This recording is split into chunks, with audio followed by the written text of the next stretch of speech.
जब भी कोई कपल को, जोड़ों को प्रेगनेंसी रहने में दिक्कत होती है तो उनके मन में ऐसा प्रश्न आता है कि ऐसा हम क्या करें जिससे हमें जल्द से जल्द प्रेगनेंसी रह जाए। हमें ट्रीटमेंट करवाना चाहिए या ट्रीटमेंट नहीं करवाना चाहिए, कितना वेट करना चाहिए, और अगर हमें आईवीएफ का ज़रूरत पड़ेगा या नहीं पड़ेगा, और अगर करवाना चाहिए तो हमें कब करवाना चाहिए। तो आज हम ये सभी प्रश्नों का आंसर देखेंगे। मैं हूँ doctor Parth Baveshi, director Baveshi fertility institute. आज तक हमने 25,000 प्लस सक्सेसफुल प्रेगनेंसी अचीव किए हैं। तो सबसे पहले इनफर्टिलिटी या निसंतानता हम कब कहते हैं? जब भी आप 1 साल तक ट्राई करते हैं और आपको प्रेगनेंसी नहीं रहती है तो उसे इनफर्टिलिटी कहते हैं। और अगर आपकी मतलब कि फीमेल की एज 35 साल से ज़्यादा है तो ये डेफिनेशन 6 महीने का है। हर इनफर्टिलिटी के पेशेंट को आईवीएफ की ज़रूरत है ऐसा बिल्कुल भी नहीं है। कई सारे ट्रीटमेंट हमारे पास अवेलेबल है जो सिंपल ट्रीटमेंट से करीबन 60% पेशेंट कंसीव हो जाते हैं। तो पहले हम ये देखते हैं कि प्रेगनेंसी रहने के लिए क्या चाहिए। अच्छे पुरुष बीज चाहिए, उसके साथ में अच्छी यूट्रस या बच्चेदानी और ट्यूब चाहिए, और अच्छे अंडाशय और एग्स चाहिए। तो जो ट्यूब है वो एग या कि अंडाशय और बच्चेदानी को कनेक्ट करती एक नली है जिसको हम गर्भ नली भी कहते हैं, जहाँ पे 2 बीज मिलते हैं, निषेचन होता है, भ्रूण बनता है और 6 दिन तक भ्रूण का विकास वहीं पे हो। तो अगर ये सब नॉर्मल है तो हम प्रेगनेंसी अचीव कर सकते हैं। तो मानो कि आपने 1 साल तक ट्राई किया और आपको प्रेगनेंसी नहीं अचीव हुआ, तो हम क्या करें?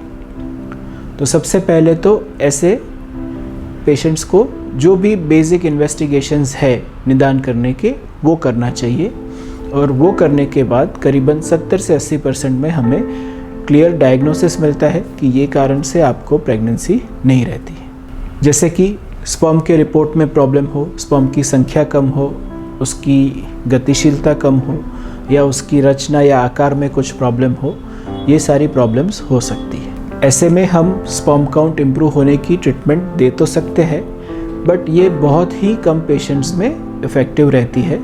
तो इसे एक टाइमलाइन बना के लेना ज़रूरी है।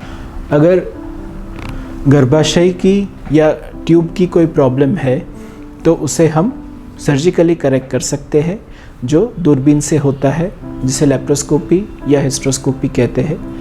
और उसके बाद अगर हम नॉर्मल रचना अचीव कर सकते हैं तो आप 1 साल तक प्रेगनेंसी के लिए ट्राई कर सकते हैं, और फिर अगर आप प्रेगनेंसी नहीं अचीव कर सकते तो नेक्स्ट स्टेप के लिए जाना ज़रूरी हो सकता है। अच्छे एग्स होना भी ज़रूरी है। तो एक गलतफहमी यह है कि अगर पीरियड्स इरेगुलर है तो एग्स की क्वालिटी कम रहती है। ऐसा ज़रूरी नहीं है। अगर पीरियड्स इरेगुलर है तो उसमें एग मैच्योरेशन का प्रॉब्लम होता है, जिससे एग बनने में दिक्कत आती है, ओव्यूलेशन नहीं होता है, जिससे प्रेगनेंसी का चांस कम रहता है। बट अगर ऐसे सिचुएशन में जब एग्स बनते हैं तो उसकी क्वालिटी करीब करीब नॉर्मल होती है। मेजर डिफरेंस नहीं होता है, माइनर क्वालिटी डिफरेंस हो सकता है। तो ये जो प्रॉब्लम है उसे हम पीसीओडी कहते हैं, और ऐसे पीसीओडी के पेशेंट में भी करीबन 60% या तो नेचुरली कंसीव करते हैं या तो सिंपल ट्रीटमेंट से प्रेगनेंसी अचीव कर सकते हैं। जो सिंपल ट्रीटमेंट है उसमें हम दवाई देते हैं, फॉलिकल कैसा बनता है, अंडा कैसा बनता है ये देखते हैं, एंड देन आपको नेचुरल ही ट्राई करना होता है। हर इरेगुलर साइकिल्स का मतलब पीसीओ नहीं होता है। कई बार उसमें एक गंभीर प्रॉब्लम भी हो सकता है कि जिसमें अंडे की संख्या बहुत कम हो। तो अगर बीज की संख्या कम है तो ये एक ऐसी प्रॉब्लम है कि जो टाइम डिपेंडेंट है, और उसमें आपको टाइमली प्रेगनेंसी रह जाए ऐसा करना चाहिए। तो ये प्रॉब्लम है या नहीं वो जान सकते हैं एक सिंपल ब्लड टेस्ट से, AMH टेस्ट से हम जान सकते हैं कि ये प्रॉब्लम है या नहीं। और उसके साथ में एक्सपर्ट सोनोलॉजिस्ट या सोनोग्राफी करते टाइम भी हमें ये पता चलता है कि ये प्रॉब्लम है या नहीं। अगर ये प्रॉब्लम है तो आप अपने प्रेगनेंसी प्लानिंग को डिले ना करें। तो आपके सारे बेसिक रिपोर्ट्स नॉर्मल है, तो हम क्या करेंगे?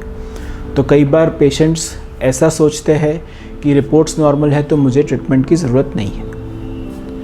रिपोर्ट नॉर्मल होना एक साइंस की लिमिटेशन है, उसका मतलब ये नहीं होता है कि कुछ प्रॉब्लम है ही नहीं। साइंस हर प्रॉब्लम अभी फाइंड नहीं कर सकता है, तो इसीलिए इनफर्टिलिटी के पेशेंट में से 20 to 30% में हमें रीज़न पता नहीं चलते। तो अगर ऐसा है तो आप थोड़ा बहुत नेचुरल प्रेगनेंसी का ट्राई एक्स्ट्रा कर सकते हैं, बट बहुत टाइम भी ना जाने दें कि जिससे जब भी हम ट्रीटमेंट करें तो हमें ट्रीटमेंट में एक्सपेक्टेड सक्सेस ना मिले। तो ऐसे पेशेंट्स में IVF ज़रूरी होता है। ये सब जानकारी के बाद हम ये देखते हैं कि IVF कब करना चाहिए। अगर आपका मैरिज का या ट्राइंग का पीरियड 5 साल से ज़्यादा है तो ऐसे में दूसरी ट्रीटमेंट में सक्सेस रेशियो बहुत ही कम रहता है, तो आपके लिए IVF बेटर रहेगा।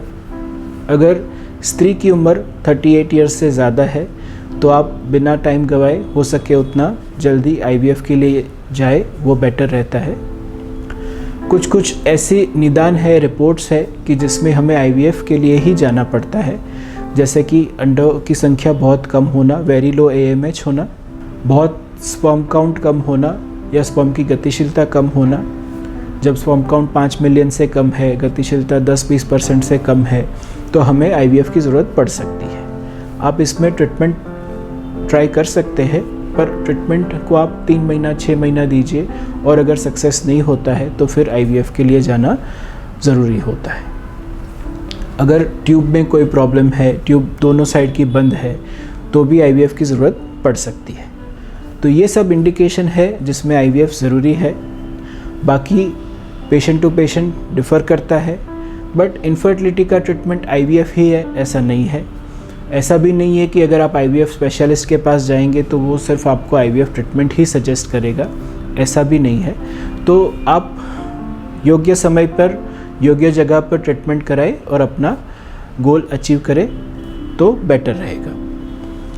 जब भी IVF के लिए पेशेंट सोचते हैं तो उनको लगता है कि ये भाई लास्ट ट्रीटमेंट है, अगर IVF करा लिया और सक्सेसफुल नहीं हुए तो फिर हमारा चांस ही नहीं है, तो इसके लिए वो ये डिसीजन डिले करते हैं। तो IVF लास्ट ट्रीटमेंट नहीं है, IVF फास्ट ट्रीटमेंट है। और अगर आप कंसीव नहीं होते IVF में तो भी आपका नेचुरल प्रेगनेंसी का चांस कम नहीं होता है।